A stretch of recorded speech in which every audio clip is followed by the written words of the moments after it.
Dari Asia, indeks-indeks utama baru saja kita lihat semua kompak bergerak di teritori negatif dan mengikuti IHSG kemarin ya yang sudah lebih dulu turun pemirsa. Seperti apa peluangnya pasca Bank Indonesia juga menahan suku bunga? Kita akan berbincang pada pagi hari ini bersama dengan Pak Santosa Kristianus Gunawan, Direktur PT Lotus Andalan Sekuritas. Selamat pagi Pak Sani. Selamat pagi Mbak Prita, apa Terima kabar? kasih banyak, kabar yang luar biasa, tapi market kita entah ini bagus untuk peluang masuk lagi setelah melambung luar biasa di awal pekan atau kurang bagus karena baru naik beberapa hari sudah turun lagi. Bagaimana analisis Anda mengenai indeks harga saham gabungan dan korelasinya dengan keputusan Bank Indonesia kemarin? Ya memang kondisi market sekarang ini dipengaruhi oleh kondisi global ya.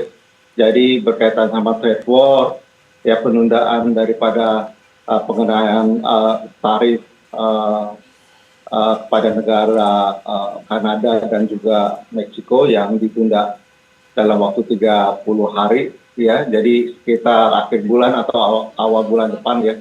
Itu kita lihat efek daripada itu semua ini menjadi concern bagi keputusan suku bunga yang kemarin. Jadi BI tetap ya tidak berubah ya, dia punya BI rate-nya itu di 5,75 yang mengindikasikan kalau kondisi global ini masih wait and see.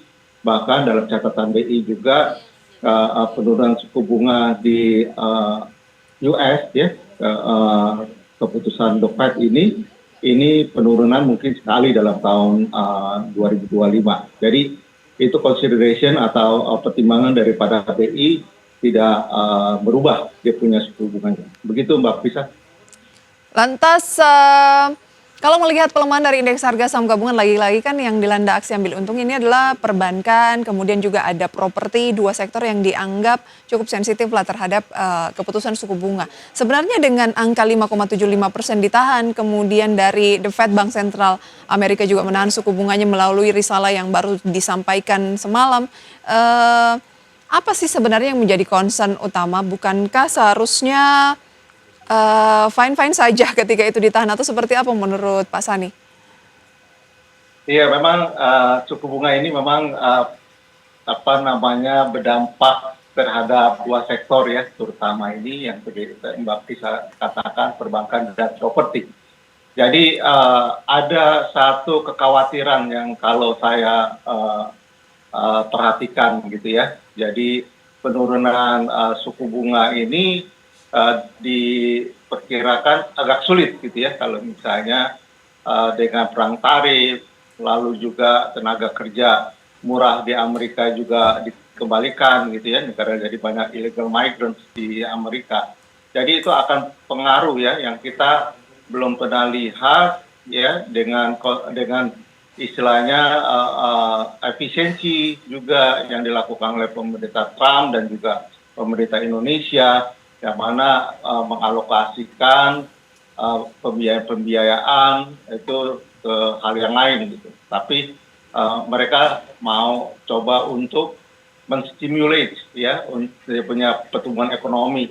Jadi Indonesia juga diperkirakan dengan makan siang gratis bisa menstimulate pertumbuhan ekonomi di tahun 2025. Jadi seperti itu Mbak Prisa. Baik, nah di tengah pelemahan dari sektor perbankan saat ini lebih dari 2%, Anda melihat ini hanya momentum saja dengan adanya sentimen suku bunga Bank Indonesia mungkin, kemudian karena sudah naik beberapa hari terakhir, khususnya IHSG juga sempat menguji 6.900, ini momentum saja untuk melakukan aksi ambil untung, atau bagaimana Anda menakar prospek dari sektor perbankan dulu sebelum kita ke properti? Ya saya melihat masih ada keraguan-raguan ya. Keraguan-raguan. Pertumbuhan perbankan di tahun 2025 ya, karena memang untuk kayak penyaluran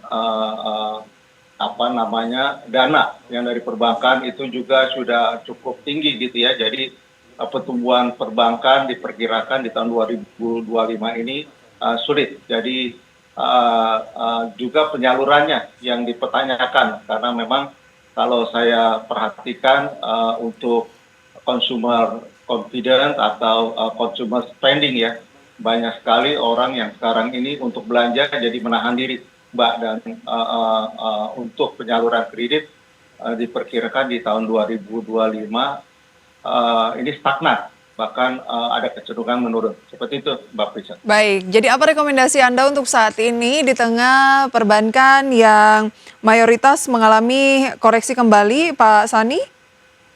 Ya, jadi kemarin itu rebound akibat daripada penurunan yang sangat dalam ya di sektor perbankan. Jadi confidence di sektor perbankan kemarin sudah oke lah, ada istilahnya ada rebound gitu ya. Jadi tidak dilepas.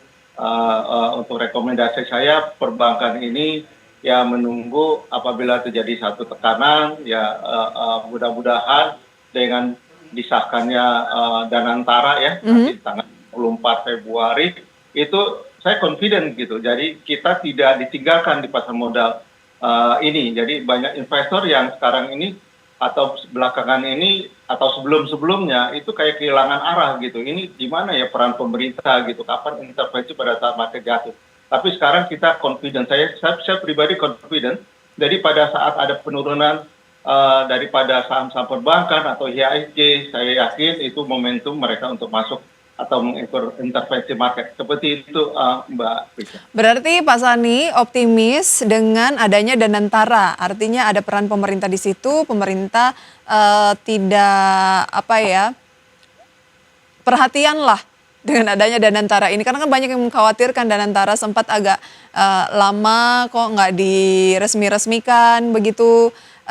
Sentimen positif apa yang Anda harapkan dari kehadiran Danantara? Psikologi, Mbak Prista. Psikologi. Jadi psikologi market, psikologi investor-investor itu boleh dikatakan itu akan membaik. Yang tadinya pesimis ya terhadap kondisi kalau misalnya saham-saham jatuh, tapi sekarang kemarin ini kan dalam minggu kemarin juga saham-saham perbankan kembali rebound. Dan ini yang membuat jadi saya pribadi sebagai pengamat ya juga menganalisa daripada kondisi yang terjadi di market. Itu boleh dikatakan ini baik gitu ya, karena memang kalau perbankan itu jatuh dalam dan dibiarkan ya terpuruk, ini confidence daripada pasar modal terhadap seluruh sektor itu akan hilang. Baik. Dan dengan kenaikan saham perbankan saya agak optimis walaupun mungkin ada koreksi lagi karena memang posisinya wait and see, dan juga dalam beberapa bulan ke depan 1-2 bulan ini akan ada liburan panjang. Seperti itu Mbak Prisa. Baik, posisi perbankan saat ini lagi peluangnya lebih ke wait and see, apalagi kita mau menghadapi libur panjang Idul Fitri begitu ya. Tetapi dengan kehadiran Danantara Anda bilang secara psikologis akan membangkitkan optimisme dan kepercayaan diri pelaku pasar. Baik, lantas adakah saham-saham perbankan atau properti yang sensitif terhadap suku bunga masuk dalam rekomendasi Anda hari ini? Kita akan ulas pemirsa usai jeda, tetaplah bersama kami di Market Buzz.